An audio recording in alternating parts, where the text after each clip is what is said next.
What is up, guys? It's Jordan here from Show Me Vegas with another episode of This Week in Vegas. It's Monday again. Time to get you caught up on the week that was in Las Vegas. All right, the most important thing that happened this past week in Vegas to me is the release of some new renderings of the new Fontainebleau project. Now, I have no idea how old these renderings are, but an internet sleuth, if you will, kind of brought these to light this week.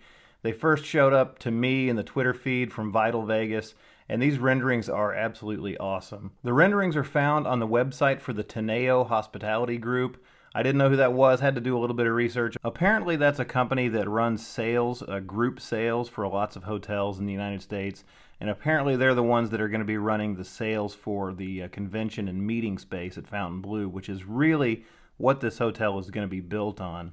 The first rendering we've got is here of the main entrance at the Fontainebleau, and this is just awesome. It's got a really cool Miami, almost Art Deco, but modern vibe to it. Now this one I presume is the main lobby, but I couldn't find any information on it. It was a thumbnail size image on the website that I had to blow up, and that's why it's grainy. Still very cool with the blue and gold. Now the website focuses on the convention space because that's what the Teneo group is. They're a hospitality group that books convention business, but some of these images of the convention center look just absolutely stunning. The meeting rooms, the elevator lobbies are absolutely gorgeous, very modern. Some people say a little bit too corporate, but I really like. They've got just a really cool style about them. I've got to say, I don't go to Las Vegas to work, but if I did, I think I could get some work done in these spaces. They are just absolutely beautiful. It's not all business though, because Fontainebleau is going to have a 3,900 to 4,000 seat theater. Here's a rendering of that, very cool. They can also set it up in different ways. There was a rendering on there. It's right here where you can see tables on the floor so that it can be set up for smaller events, not just large shows. Here's a look at the nightclub. It looks pretty cool as far as nightclubs go. It's hard to tell anything from that, but it is going to have a 38,000 square foot nightclub. The rooms. There are renderings of two different rooms. Here's one of them. Does remind me a lot of Resorts World, just with a slightly different color palette. Still, I really like this style. Some people lament the fact that they think it doesn't have enough character. I think it's got a really cool timeless style and luxurious at that. Remember, Fontainebleau is going to be targeting the upper end of hotels in Las Vegas. They want to compete with the Wynn, and a room like that I think can do it. Here's a look at the pool area. 8 acres of pool and spa area. A 35,000 square foot day club, 7 distinct destinations, 5 bars, 3 restaurants, and theater access, all from the pool area. I, again, think this pool looks awesome. And of course, for a hotel that's going to have nearly 4,000 rooms, they're going to have a lot of food and beverage options at Fontainebleau. 27 food and beverage venues. They've got some categories here. Obviously, no specific restaurants have been announced yet, but it gives you an idea that it's going to have food for every taste. Finish it up with this rendering right here. I love this because they wanted you to be so focused on Fontainebleau you didn't notice anything else, but if you look down to the left, they erased the Strat from the picture. I guess they want to be the only hotel you consider in Las Vegas. So there you have it on Fontainebleau, another sneak peek as to what this project might look like when it's complete, if it's complete, in late 2023.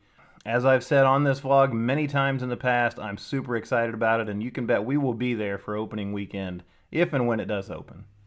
Alright, also of interest in Las Vegas this week, the Las Vegas Convention and Visitors Authority has released its 2021 Visitors Survey.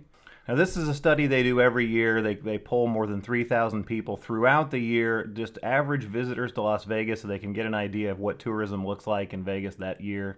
Alright, we lead off the data with some information that I found pretty interesting, and that's that 20% of visitors to Las Vegas in 2021 were first-time visitors. 2020 is not included in this study. They didn't do it in 2020 because it was such an odd year, but you can see here, obviously vacation is the #1 reason people visit Las Vegas, more than 52%. Interestingly, another 8% of people say they go to Las Vegas to gamble. I mean, I personally consider that to be part of my vacation. Certainly it's not pleasurable the way our luck is, but I would consider that to be part of my vacation. But these people don't. They separate it out, and maybe that's a good way to look at it. Of course, this is not surprising to anyone that only 4% of visitors to Las Vegas in 21 were there to attend a convention, trade show, or other meeting in Las Vegas. That's one of the big things still holding the economy back from rebounding completely from COVID. All right, here's the most shocking one of the entire survey to me. 21% of visitors to Las Vegas in 2021 had people traveling with them under the age of 21, so in other words, kids. That is a huge increase from 2019 when only 5% of travelers reported having someone under the age of 21 with them.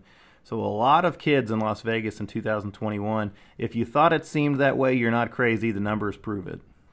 75% of Las Vegas visitors stayed on the Strip, only 5% downtown, the rest of them in either outlying areas or on the Boulder Strip or with friends and family. 61% of people who visited the city in 2021 just paid the regular rate for their room. Only 9% took comp rooms from the casino, or another 5% took the casino rate. So just 14% of the people who visited Las Vegas in 2021 booked their room through a casino comp or a casino rate. That seemed low to me, but I guess that's just because that's not the way we do it. Expenditures are up. Here you see food and drink spending from the average visitor. Now this is based on 3.5 nights, 4.5 days. That was the average.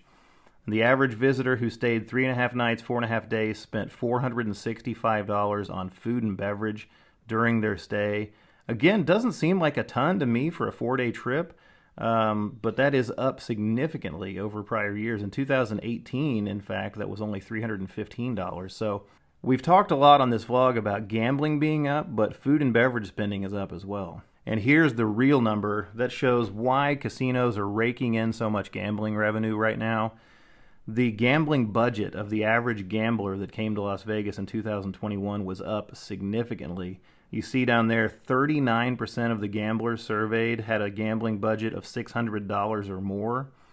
In 2019, that was just 32%, and in prior years, it was down around 20 to 23%. So that's a huge increase.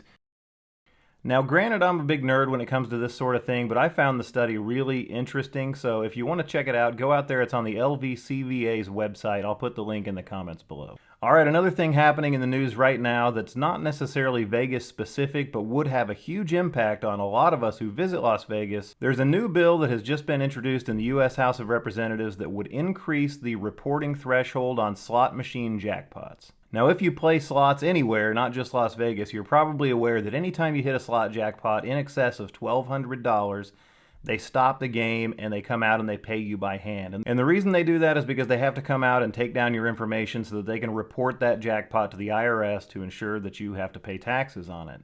Well, the bill that's been introduced would raise that threshold from $1,200 all the way up to $5,000. And the reason behind this is that $1,200 threshold has been in place since 1977. It always seemed awfully low to me. I don't really consider $1,200 to be a jackpot, if you will. So that's why. It's from 1977. $5,000, in case you're wondering, is the inflation-adjusted amount. That is what $1,200 in 1977 is worth today. Now, of course, none of this matters if we continue to have the same luck we've had in Las Vegas. We've never had a Handpay, and if this bill gets actually through Congress and signed into law, we may never have a Handpay. Hey, that's it for this episode of This Week in Vegas. Thanks for watching, guys, as always. Once again, don't forget to subscribe to the channel, like this video, turn on your notifications so you don't miss this vlog or any of our other content. Hey, thanks for watching, guys, and we'll see you next time.